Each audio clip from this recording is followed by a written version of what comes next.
Pemirsa, korban jiwa kebakaran gudang LPG di Jalan Kargo Taman 1 dan Pasar Utara dilaporkan pertama oleh RSUP Prof. Ngurah. Dalam keterangan yang disampaikan Kabag Humas RSUP Prof. Ngurah, Dewa Ketut Kresna, Minggu 23 Juni terdapat seorang lagi meninggal pada Sabtu 22 Juni 2024. Dengan meninggalnya pasien ini, RSUP Profesor Ngurah tak lagi merawat korban kebakaran gudang LPG ini. Seluruh pasien yang dirawat RSUP Profesor Ngurah sudah meninggal dunia karena luka bakar yang dialami. Korban meninggal terakhir ini bernama Ahmad Tamyiz Mujaki, 25 tahun dengan grade luka bakar 72%. Almarhum merupakan rujukan dari Rumah Sakit Mangusada yang masuk pada 9 Juni malam.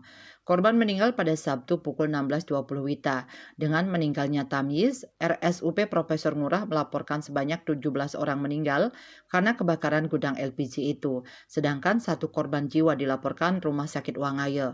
Total ada 18 korban jiwa karena kebakaran gudang LPG itu.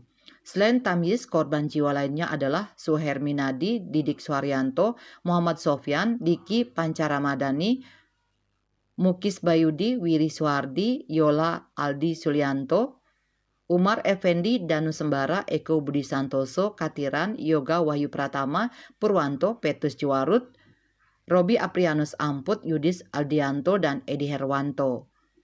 Sebelumnya kebakaran hebat terjadi di Jalan Kargo Taman 1 dan Pasar Utara 9 Juni 2024. Gudang LPG CV Bintang Bagus Perkasa dilalap si jago merah dan beberapa kali dentuman keras terdengar hingga wilayah Dalung, Kuta Utara. Informasi diperoleh di lapangan kebakaran itu terjadi pukul 6.30 WITA. Terbakarnya gudang berisi puluhan tabung gas tersebut menimbulkan api membumbung tinggi disertai asap hitam pekat.